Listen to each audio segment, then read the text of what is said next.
Asubuhi ya Ijumaa hii ya tarehe 20 Juni mwaka 2025, kombora la masafa marefu kutoka Iran lilishambulia mji wa Beersheba katika jangwa la Negev nchini Israel na kusababisha uharibifu mkubwa katika eneo la majengo ya ghorofa na kituo cha teknolojia kilichopo karibu na mtaa wa makazi. Kombora hilo ambalo afisa wa kijeshi alilitambua kuwa huenda lilikuwa la mafuta ya bisi lilifanikiwa kukwepa ulinzi wa anga wa Israel na kulipuka karibu na majengo ya kuishi na kusababisha magari kadhaa kushika moto na kuharibu vibaya nyumba zilizojirani. Shirika la Magen David Adom limeripoti watu 5 kujeruhiwa kwa kiwango cha chini kutokana na mshtuko, majeraha ya kuanguka, kuvuta moshi na msongo wa mawazo. Ripoti za awali hazikuripoti majeruhi, lakini taarifa za baadaye zilithibitisha kuwepo kwao.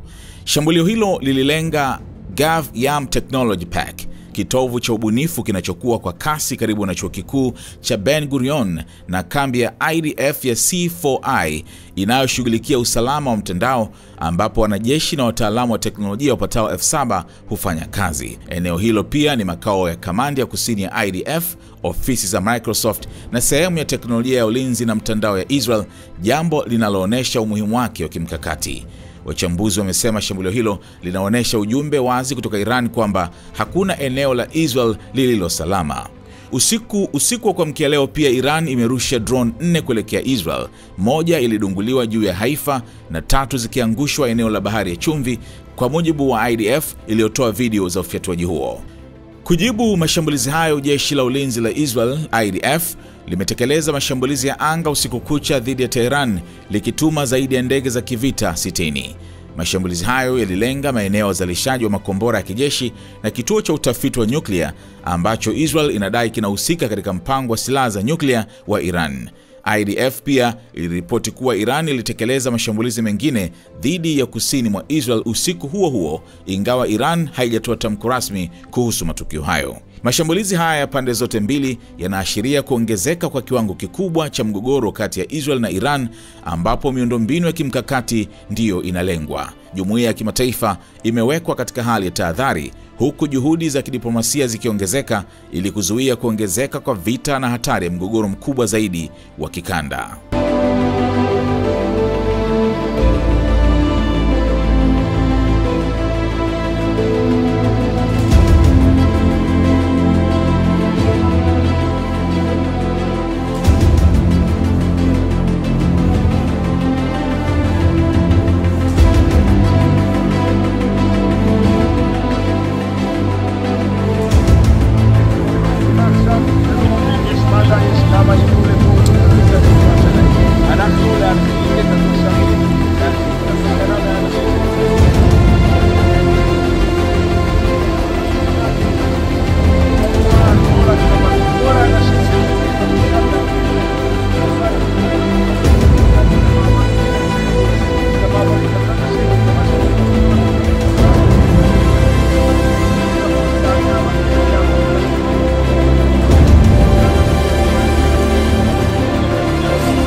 Wateja wako watarajiwa wanaangalia video hii.